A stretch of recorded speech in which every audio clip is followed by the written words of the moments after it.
نہایت ہی محترم و موقر علماء کرام، بزرگان دین، نوجوان ساتھیوں، عزیز بچوں، پردہ نشین خواتین اسلام، پیاری ماؤں اور بہنوں، آج میں آپ کے سامنے جس موضوع کو لے کر کے حاضر ہوا ہوں اور جس موضوع کے تحت میں آپ کے سامنے تھوڑی سی باتیں کرنا چاہوں گا، وہ ایک اہم موضوع ہے بندوں کے حقوق۔ جب ہم بندوں کے حقوق کے بارے میں بات کرتے ہیں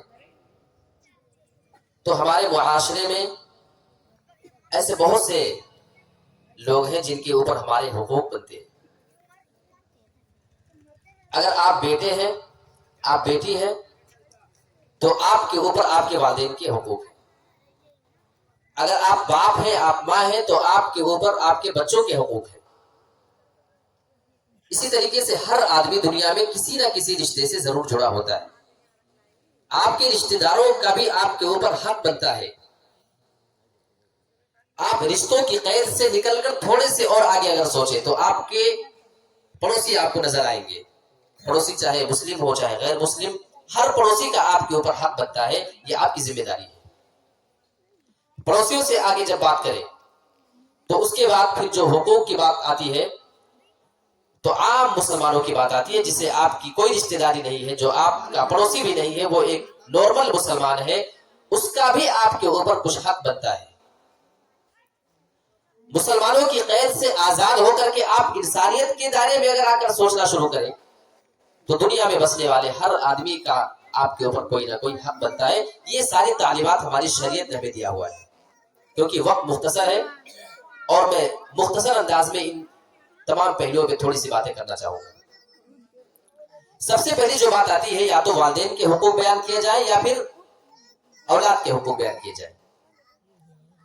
تو جو اس میں شروعات ہوتی ہے نا، والدین کے حقوق تو بچے بعد میں ادا کریں گے نا، جب وہ بڑے ہو جائیں گے، جب ماں باپ بوڑھے ہو جائیں گے، لیکن اس سے پہلے کا مرحلہ کیا ہوتا ہے؟ جب والدین خود جوان ہوتے ہیں، آپ کی اولاد بہت چھوٹی ہوتی ہے، تو سب سے پہلے آپ کی ذمہ داری ہے کہ آپ اپنے بچوں کے حقوق کو ادا کریں۔ اور اس کے بارے میں ہماری شریعت نے آپ کو نہایت کھلے الفاظ میں ہدایت دی ہے۔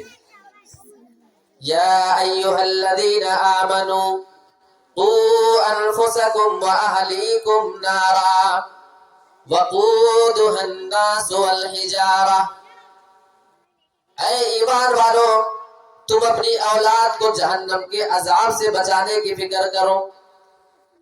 وقودها الناس والحجارہ، اللہ رب العالمین ہماری اولاد کے بارے میں ہمیں بھی آگاہ کر رہا ہے۔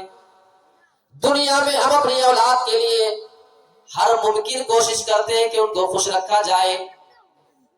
جب بھی کسی ماں باپ سے آپ سنیں گے 40 اور 50 سال کی زندگی گزارنے کے بعد وہ والدین یہ جواب دیتے ہیں، ہم نے تو اپنی زندگی جی لی ہے، اب ہمیں آگے جو کچھ بھی کرنا ہے اپنی اولاد کے لیے کر کے جانا ہے۔ آپ اپنی اولاد کے لیے پریشان ہیں؟ اللہ بتا رہا ہے کہ آپ اپنی اولاد کو جہنم کے آگ سے بچانے کی فکر کرو، یہ آپ کی سب سے بڑی سوچ ہونی چاہیے۔ وقودها الناس والحجارہ، دیکھو ہم نے دنیا میں بھی بہت سی آگ دیکھی ہے، جہنم کی آگ اس سے کہیں زیادہ بڑھ کر کے ہے، اور دنیا کی آگ اگر ہم دیکھیں تو ہر ایک آگ کا الگ الگ ٹیمپریچر ہوتا ہے۔ لکڑی کی آگ کچھ اور گرم ہوگی، کوئلے کی آگ اس سے زیادہ، الیکٹرک مشین سے جلائی ہوئی آگ اس سے بھی زیادہ، تو دنیا میں بھی آگ کا معیار الگ الگ ہے۔ اب جہنم کی جو آگ ہوگی وہ دنیا کی جو سب سے خطرناک قسم کی آگ ہوگی اس سے کہیں زیادہ، اس سے 70-69 گنا زیادہ ہوگی، یہ جہنم کی آگ ہے۔ اللہ فرما رہا ہے کہ اس جہنم کی آگ سے اپنے آپ کو بچانے کی فکر کرو، اور اپنے گھر والوں کو، اپنے بال بچوں کو بھی بچانے کی فکر کرنی ہے آپ کو۔ اچھا، اس جہنم کے بارے میں ایک چیز اللہ بتا رہا ہے، وہ بڑی کمال کی بات ہے۔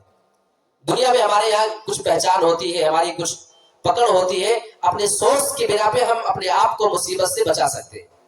اللہ رب العالمین نے فرمایا علیہا ملائکۃ غلاظ شداد، وہ جہنم جس کے اوپر اللہ رب العالمین نے ایسے ایسے فرشتے مقرر کر کے رکھے ہیں، جن کے بارے میں اللہ رب العالمین نے 2 صفت بیان کی ہے۔ غلاظ شداد، ایک تو ان کا دل بہت ہی زیادہ سخت ہوگا، وہ اتنے زیادہ سخت دل فرشتے ہوا کریں گے کسی آدمی کو سزا دینے میں ان کو ذرا بھی ہچکچاہٹ محسوس نہ ہوگی، اور ان کی طاقت کا اندازہ یہ ہوگا کہ کوئی بھی مجرم ان سے بھی بھاگ بھی نہیں سکتا، ان سے چھڑا کر کے اپنے آپ کو نہیں بچا سکتا ہے۔ آپ دنیا میں عدالتوں کا معاملہ دیکھو، جب بھی کسی بڑے مجرم کو سزا دینی ہوتی ہے تو کسی جلاد کے حوالے کیا جاتا ہے، اسے کسی عام آدمی کے حوالے نہیں کیا جاتا ہے۔ جانتے کیوں؟ اگر آدمی کمزور دل کا ہوگا تو سزا نہیں دے پائے گا، اگر آدمی کمزور ہوگا جسمانی اعتبار سے تو اس کو قبضے میں نہیں کر سکے گا۔ لہٰذا جو جلاد پالے جاتے ہیں ان کے دل سخت ہوتے ہیں، وہ طاقتور بھی ہوتے ہیں۔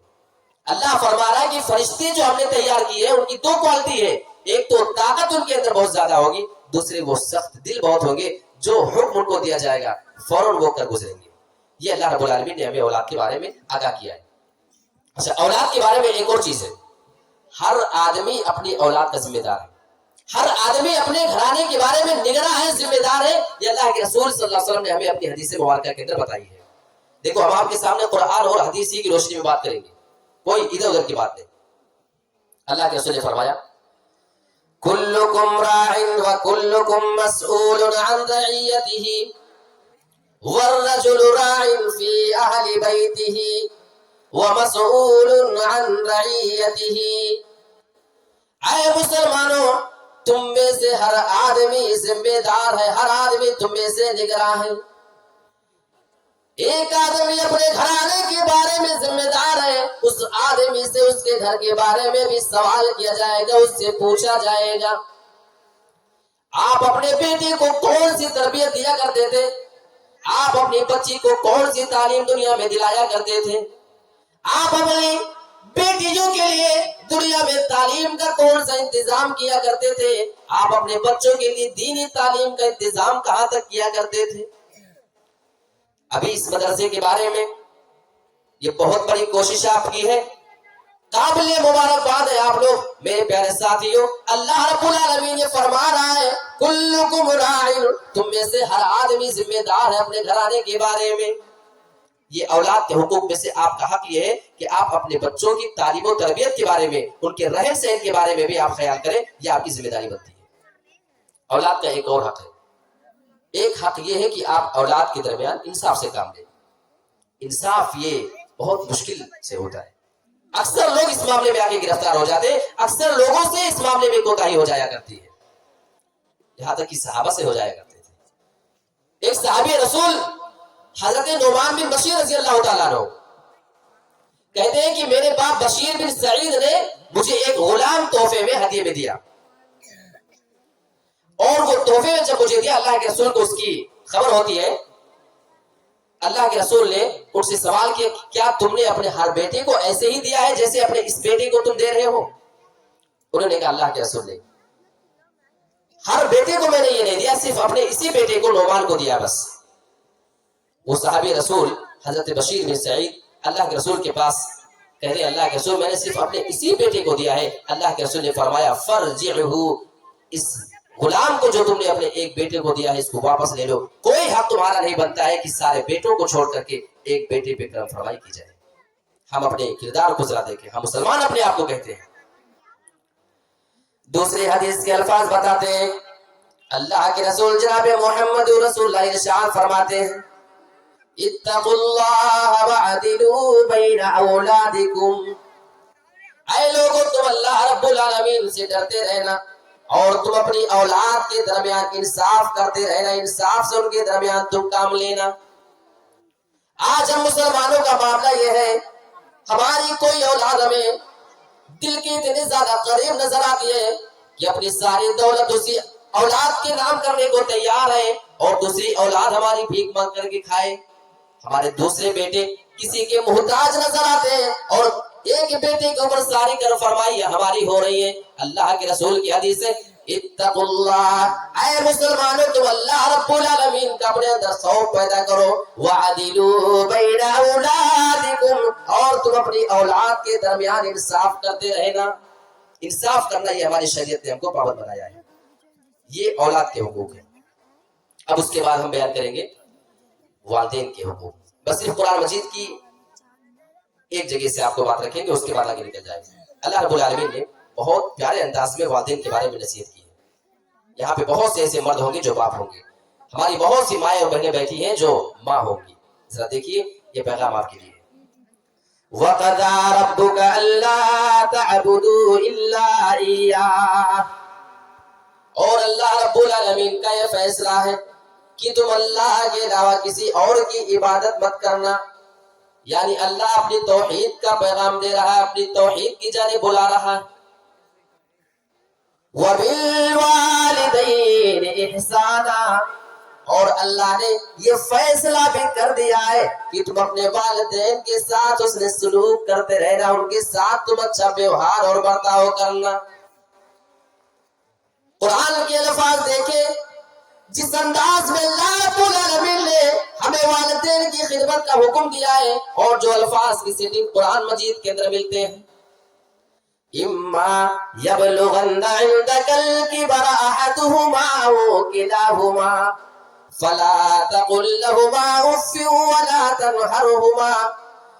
اے اولادو, اگر تمہارے پاس تمہارے ماں باپ میں سے کوئی ایک ہی بڑھاپے کی عمر کو پہنچے, او کلاہما, یا دونوں تمہارے پاس بڑھاپے کی عمر کو پہنچے جائیں, یعنی ایک انتقال کر جائے, ماں کا انتقال ہو جائے, صرف تمہارے پاس اگر باپ زندہ بچتا ہے, یا باپ کا انتقال ہو جائے, تمہارے پاس صرف ماں زندہ بچے بڑھاپے میں, تو ایسی صورت میں رب کہہ رہا ہے جب کسی ایک جوڑے کا انتقال ہو جائے تو ایسی صورت میں تمہارے اوپر زیادہ ذمہ داری بنتی ہے کہ اس کا زیادہ خیال کرنا. او کلاہما کے الفاظ اللہ نے بعد میں ذکر کیا ہے, اگر دونوں تمہارے پاس بڑھاپے کی عمر کو زندہ رہے تو اس وقت تم ان کا بھی خیال کرتے رہنا. سوال یہ پیدا ہوتا ہے, یہاں قرآن میں اللہ نے پہلے کسی ایک کے بڑھاپے کی عمر پہ پہنچنے کی بات کیوں کی ہے, اس کے بعد دونوں کے پہنچنے کی کیوں بات کی ہے؟ اس میں بہت بڑا نکتہ ہے. نکتہ یہ ہے کہ اگر دونوں جوڑے صحیح سلامت رہیں گے بڑھاپے کی عمر میں, اگر آپ تھوڑا سا دھیان کم کریں, تھوڑا سا آپ کی طرف سے لاپرواہی ہو جائے, تو وہ بوڑھے اور بڈھے آپ دیکھیں گے بیچارے بیٹھ کر نہ جانے کیا گپ شپ باتیں کرتے رہتے, پورے دن آپس میں باتیں کرتے رہتے.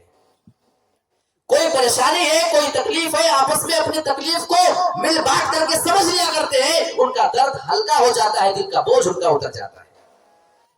لیکن اگر ایک جوڑا ان کا دنیا سے رخصت ہو جائے, وہ جوڑا جو 50 سال تک ان کے ساتھ تھا, جو 40 سال تک ان کے ساتھ رہا کرتا تھا, اللہ فرما رہا ہے کہ جب تمہاری ماں انتقال کر جائے یا تمہارا باپ اگر انتقال کر جائے, ایک جوڑا اگر اسے چھوڑ کر کے چلا جائے, تمہارے سہارے کی اسے زیادہ ضرورت ہے. اگر دونوں ہیں, تھوڑا سا اگر شاید لاپرواہی کر دیتا تو تھوڑی سی اپنی مصیبت کو سمجھ لیتے. حالانکہ تبھی آپ کو بدتمیزی نہیں کرنا ہے, تبھی آپ کو اتنا ہی خیال رکھنا ہے, لیکن اللہ نے ذکر اس کا پہلے کیا ہے کہ اگر دونوں میں سے کوئی ایک تمہارے پاس پہنچے تب تمہاری زیادہ ذمہ داری بنتی ہے. یہ ہمارا اسلام ہے, یہ ہماری شریعت ہے جو ہمیں والدین کا مقام سمجھاتی ہے. اس کے بعد اولاد کے حقوق, والدین کے حقوق, اس کے بعد رشتہ داروں کے حقوق آتے ہیں. رشتہ داروں کے بارے میں ایک عجیب بات ہے. اس معاملے میں ہم لوگوں کو کیا لگتا ہے کہ بھائی صاحب ہماری آپ سے رشتہ داری ہے, ہم کچھ مہینے آپ کی رشتہ داری نبھا رہے ہیں اور آپ ہم سے بڑے دور بھاگتے ہیں, آپ ہمیں پاگل سمجھتے ہیں, ہم آپ کے ساتھ حسن سلوک کریں, آپ ہمیں بیوقوف سمجھ بیٹھے ہیں, آپ کو لگتا ہے کہ میں پاگل ہوں, آپ بڑے ہوشیار ہیں, آپ مجھے یوز کر رہے ہیں. ایسا ماحول ہوتا ہے رشتہ داری میں. ایسے ہی معاملہ پیش آیا تھا اللہ کے رسول کے زمانے میں. تو اگر کوئی آدمی شریعت پر عمل کرتے ہوئے اپنی رشتہ داری کو نبھاتا ہے اور سامنے والا اگر اس کے ساتھ بدتمیزی کرتا ہے, اگر اس کو استعمال کرنے کی کوشش کرتا ہے, تو اس میں اس کے لیے نقصان نہیں ہے جو رشتہ داری نبھا رہا ہے.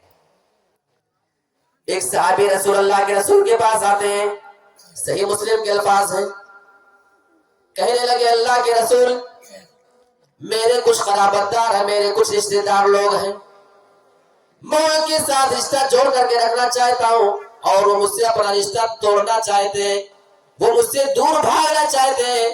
میں ان کے ساتھ حسن سلوک کرتے رہتا ہوں, میں ان کے ساتھ اچھا سلوک کرنا چاہتا ہوں, اور لیکن وہ میرے ساتھ ناروا اور غلط سلوک کیا کرتے ہیں ہمیشہ. اے اللہ کے رسول میں ان کے ساتھ علم و بردباری کے ساتھ پیش آتا ہوں, نہایت اس طریقے کے ساتھ ہمیشہ پیش آتا ہوں، لیکن وہ لوگ میرے ساتھ بدتمیزی کیا کرتے ہیں، وہ میرے ساتھ اجڑ پن سے پیش آیا کرتے ہیں۔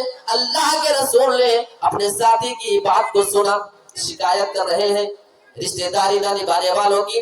اللہ کے رسول ان کی پرابلم کو سننے کے بعد یہ نہیں فرما رہے ہیں کہ اگر وہ تم سے رشتہ توڑنا چاہتے ہیں تو تم آج کے بعد سے اپنا رشتہ ان سے توڑ لینا، بلکہ اللہ کے رسول کے الفاظ یہ تھے، اگر معاملہ ایسا ہی ہے جیسا تم نے میرے سامنے بھی بیان کیا ہے تو گویا کہ تو ان کے منہ پر راکھ چھڑک رہا ہے، گویا کہ تو ان کے منہ پر مٹی ڈال رہا ہے، اور اگر تو ایسا برابر کرتا رہے گا، برابر تو ایسے ہی معاملہ کرتا رہے گا تو اللہ کی جانب سے ایک مددگار پھر تمہارے پاس ہمیشہ تمہاری مدد میں لگا رہے گا۔ یہ صحیح مسلم کے الفاظ ہیں۔ معلوم ہوا کہ رشتہ داری نبھاتے رہنا یہ بہت بڑی نیکی کا کام ہے۔ اگر کوئی بھاگتا ہے بھاگنے دیجیے، آپ اپنا کام کریے، آپ کو یہ نہیں سوچنا ہے کہ وہ بھاگ رہا ہے ہم اس سے رشتہ داری نبھانے نہیں جائیں گے۔ رشتہ داری بہت بڑی چیز ہے۔ اللہ کے رسول کی حدیث ہے، من کان یؤمن باللہ والیوم الآخر فلیصل رحمہ، جو آدمی اللہ پر ایمان رکھتا ہو، جو آدمی قیامت کے دن پر ایمان رکھتا ہو تو صلہ رحمی کیا کرے، وہ رشتہ داری کو نبھایا کرے۔ یہ اللہ کے رسول کا آرڈر ہے، حکم ہے، مشورہ نہیں بلکہ حکم ہے، اور اللہ کے رسول کا حکم ماننا ضروری ہے، مخالفت کرنا جرم ہے۔ اس کے آگے پڑوسیوں کا حق آتا ہے۔ اللہ، یہاں تو پڑوسیوں کے معاملات بہت خراب ہوتے ہیں۔ اگر آپ کو سب سے زیادہ پورے گاؤں میں کسی سے پرابلم ہوگی تو اپنے پڑوسی سے ہوگی۔ پورے گاؤں میں اگر آپ معلوم کر لیں حالات کو، جتنا ایک پڑوسی اپنے پڑوسی سے دکھ میں اور تکلیف میں، اتنا کسی سے نہیں ہوتا ہے۔ اس کی وجہ یہ ہے کہ ہم نے پڑوسی کے مقام کو نہیں سمجھا ہے۔ آؤ اللہ کے رسول کی حدیث ذرا دیکھیں، بخاری اور مسلم کی حدیث، ما زال جبریل یوصینی بالجار حتی ظننت انہ سیورثہ۔ اللہ کے رسول جناب محمد رسول اللہ ارشاد فرماتے ہیں، حضرت جبرائیل امین میرے پاس بار بار آیا کرتے تھے اور مجھے بار بار پڑوسیوں کے بارے میں وصیت اور نصیحت کیا کرتے تھے۔ پڑوسی کا یہ حق ہے، پڑوسی کا یہ حق بنتا ہے، پڑوسی کا یہ حق بنتا ہے۔ اللہ کے رسول فرماتے ہیں میرے پاس بار بار حضرت جبرائیل آ کر کے پڑوسی کے بارے میں بتایا کرتے تھے۔ حتی ظننت، یہاں تک کہ میں نے یہ گمان کر لیا، انہ سیورثہ، شاید وہ پڑوسیوں کو وراثت میں بھی حقدار نہ بنا دے۔ میں نے گمان کیا کہ شاید اتنا زیادہ ان کا حق بتائے جا رہے ہیں، مجھے یہ ڈر لگا کہ کہیں پڑوسیوں کو وراثت میں حق نہ دلانے کی بات کر جائیں۔ یہ اللہ کے رسول کو اندیشہ ہو گیا تھا۔ بخاری مسلم کے الفاظ ہیں۔ اور ہمارے یہاں حالات کیا ہیں؟ پڑوسیوں کے بارے میں معاملات ہمارے بہت زیادہ گڑبڑ ہیں۔ اور اللہ کے رسول کی ایک حدیث دیکھیں ذرا، ہماری ماں اور بہنوں کو اس معاملے میں زیادہ سنجیدہ ہونا چاہیے۔ آپ برا نہ مانیں کہ میں آپ کے اوپر کوئی نکتہ چینی کر رہا ہوں، لیکن پڑوسیوں کے ساتھ معاملات کی جب بات آتی ہے تو مرد حضرات اکثر ٹائم گھر کے باہر ہوتے ہیں، آپ زیادہ گھر میں رہتی ہے، آپ کا اٹھنا بیٹھنا، آپ کا مواجہہ، آپ کا میل ملاپ زیادہ پڑوسیوں کے ساتھ ہوتا ہے، لہٰذا اس معاملے میں عورتوں کو زیادہ چوکنا ہونے کی ضرورت ہے۔ اللہ کے رسول جناب محمد رسول ارشاد فرماتے ہیں، واللہ لا یؤمن، اللہ کی قسم وہ آدمی مومن نہیں ہو سکتا ہے، واللہ لا یؤمن، اللہ کی قسم وہ آدمی مومن نہیں ہو سکتا ہے، واللہ لا یؤمن، اللہ کی قسم وہ بندہ مومن نہیں ہو سکتا ہے۔ 3 مرتبہ اللہ کے رسول یہ فرما رہے ہیں کہ اللہ کی قسم وہ آدمی مومن نہیں ہو سکتا ہے۔ صحابہ سوال کرتے ہیں، اے اللہ کے رسول، آپ کی آدمی کے بارے میں بار بار یہ قسم کھا کر کے کہہ رہے ہیں، کون آدمی مومن نہیں ہو سکتا ہے؟ اللہ کے رسول ارشاد فرماتے ہیں، وہ آدمی مومن نہیں ہو سکتا ہے جس کے پڑوسی اس کی تکلیف اور اس کی ایذا رسانیوں سے محفوظ نہ ہوتے ہو، جس کے پڑوسی اس کی تکلیف سے محفوظ نہ ہوتے ہو، وہ آدمی مومن نہیں ہو سکتا ہے۔ یہ ہے پڑوسی کا مقام۔ ایک آدمی اللہ کے رسول کے پاس آتا ہے، 2 عورتوں کا تذکرہ کرتا ہے اور دونوں عورتوں کا تذکرہ بڑے اچھے انداز میں کرتا ہے۔ ایک عورت جو بڑی نمازی ہے، بڑی روزے دار ہے، بڑی صدقہ خیرات کرنے والی ہے، اس کا ذکر کرتا ہے۔ اللہ کے رسول تذکر من کثرت صیامها وصلاتها وصدقتها غیر انها تؤذی جیرانها بلسانها قال هي في النار۔ کہنے لگا اللہ کے رسول ایک عورت ہے، بہت نمازیں پڑھنے والی ہے، بہت روزہ رکھنے والی، صدقہ خیرات اس سے زیادہ کوئی دیتا ہی نہیں، بہت زیادہ نیکیاں کرنے والی ہے، لیکن آگے اللہ کے رسول ایک چھوٹی سی کمی اس کے اندر، غیر انہا تودی جیرانہا بلسانہا، لیکن اللہ کے رسول نماز پڑھنے کے باوجود، روزہ رکھنے کے باوجود، صدقہ خیرات کرنے کے باوجود اس عورت کے اندر ایک چھوٹی سی کمی پائی جاتی ہے۔ حدیث کے الفاظ دیکھیں، غیر انہا تودی جیرانہا بلسانہا، اللہ کے رسول کو عورت اپنی زبان سے اپنے پڑوسیوں کو تکلیف بھی پہنچایا کرتی ہے، یعنی اس عورت کے پڑوسی اس کی زبان کے نقصان سے، اس کی زبان کے شر سے بچا نہیں کرتے، محفوظ نہیں رہ پایا کرتے ہیں، اپنی زبان سے کسی کو بولا کرتی ہے، کسی کو ایسی بات بولا کرتی ہے کہ سامنے والے کو تکلیف پہنچایا کرتی ہے۔ اللہ کے رسول اس عورت کے بارے میں نماز کی بات بھی سن چکے ہیں، روزے کی بات بھی، صدقہ خیرات کی بات بھی سن چکے ہیں، لیکن جب اللہ کے رسول اس عورت کے بارے میں سنتے ہیں کہ وہ اپنے پڑوسیوں کو تکلیف بہت پہنچاتی ہے، قال ہی فی النار، اللہ کے رسول ارشاد فرماتے ہیں یہ عورت پھر جہنم کے اندر جانے والی جو اپنے پڑوسیوں کو تکلیف پہنچایا کرتی ہے۔ اب ذرا ہم اپنے گھر کے حالات کا جائزہ لیں، ہماری مائیں، بہن، بیٹیاں، ہماری بھانجی، ہماری بھتیجی ہمیں پھر کس کیٹیگری میں نظر آتی ہے، اس معاملے پہ ہمیں غور کرنا پڑے گا، اور ہماری مائیں اور بہنیں خود غور کر لیں اس معاملے میں۔ ایک اور عورت کا تذکرہ کیا اللہ کے رسول، تذکر من قلت صیامها وصلاتها وصدقتها، اے اللہ کے رسول ایک اور عورت ہے، وہ نماز زیادہ نہیں پڑھ پاتی ہے، صرف فرض نماز پڑھا کرتی ہے، وہ روزے زیادہ نہیں رکھ پاتی ہے، صرف رمضان کے فرض روزے وہ رکھا کرتی ہے، اور وہ زیادہ صدقہ خیرات بھی نہیں کر پاتی ہے، اور حدیث کے الفاظ ہے اے اللہ کے رسول وَأَنَّهَا تَتَصَدَّقُ بِأَطْوَارٍ مِّنَ الْعَقِدِ، اے اللہ کے رسول اس عورت کے پاس زیادہ مال نہیں ہوتا ہے، کبھی کبھی پنیر کے معمولی سے ٹکڑے صدقہ کر دیا کرتی ہے، اس کے علاوہ وہ زیادہ صدقہ نہیں کرتی ہے۔ یہ سارے معاملات اس نے بیان فرمائے، آگے وہ ارشاد فرماتا ہے اے اللہ کے رسول وَلَا تُؤْذِي جِيرَانَهَا بِلِسَانِهَا، اے اللہ کے رسول وہ نمازی تو کم ہے، وہ روزے دار تو زیادہ نہیں ہے، اے اللہ کے رسول وہ زیادہ صدقہ بھی نہیں کرتی ہے، لیکن اس عورت کے اندر ایک بہت بڑی خوبی یہ پائی جاتی ہے وَلَا تُؤْذِي جِيرَانَهَا بِلِسَانِهَا، اے اللہ کے رسول وہ عورت اپنی زبان سے کبھی کسی پڑوسی کو تکلیف نہیں پہنچایا کرتی ہے۔ اللہ کے رسول سنتے کیا، وہ عورت کسی کو اپنے کسی پڑوسی کو تکلیف نہیں ہونے دیتی ہے، قال ہی فی الجنہ، اللہ کے رسول ارشاد فرماتے ہیں پھر تو ایسی عورت جنت کے اندر جائے گی۔ دیکھو نماز کم، روزے کم، صدقہ خیرات کم، لیکن پڑوسی کو تکلیف نہ دے تو جنت ملے گی۔ میں نے سوچا کہ ہماری ماں اور بہنیں اتنی کثیر تعداد میں آئی ہیں تو کچھ باتیں ان کے اوپر ہونا ضروری ہے، تو یہ آپ کے لیے بات تھی۔ اچھا دیکھو یہ پڑوسیوں کے حقوق ہوں گے، اب آئیے عام مسلمانوں کے حقوق کی بات کرتا ہوں، میں بہت اختصار کے ساتھ چل رہا ہوں۔ عام مسلمان کے حقوق کیا ہے؟ ایک حدیث میں آپ کے سامنے رکھتا ہوں، اس میں اللہ کے رسول نے مسلمانوں کے 5 حق کا ذکر کیا ہے، اور اس پہ ہمیں اور آپ کو عمل ضرور کرنا چاہیے۔ حق المسلم علی المسلم 6، اللہ کے رسول ارشاد فرما رہے ہیں ایک مسلمان کے دوسرے مسلمان کے اوپر 6 حقوق بنتے ہیں، 6 حق ہمارے اوپر بنتے ہیں۔ اگر کوئی مسلمان آدمی ہے، جیسے میں کہیں اجنبی آدمی ہوں، آپ بھی اجنبی ہے، ہمارے آپ کے اوپر یہ 6 حق بنتے ہیں، آپ کہیں بھی چلے جائیں کوئی بھی مسلمان ہو اس کے بارے میں آپ کے اوپر یہ 6 ذمہ داری ضرور بنتی ہے، یہ اللہ کے رسول کی حدیث ہے۔ سب سے پہلا حق اذا لقیتہ فسلم علیہ، سب سے پہلا حق یہ ہے جب تمہاری کسی بھی ملاقات، کسی بھی مسلمان سے تمہاری ملاقات ہو جائے تو اسے تم سلام کر لیا کرنا۔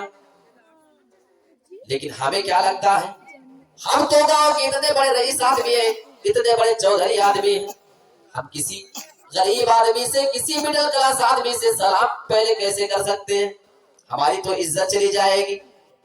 میرے پیارے ساتھیوں، یہ ہماری آپ کی سوچ ہے،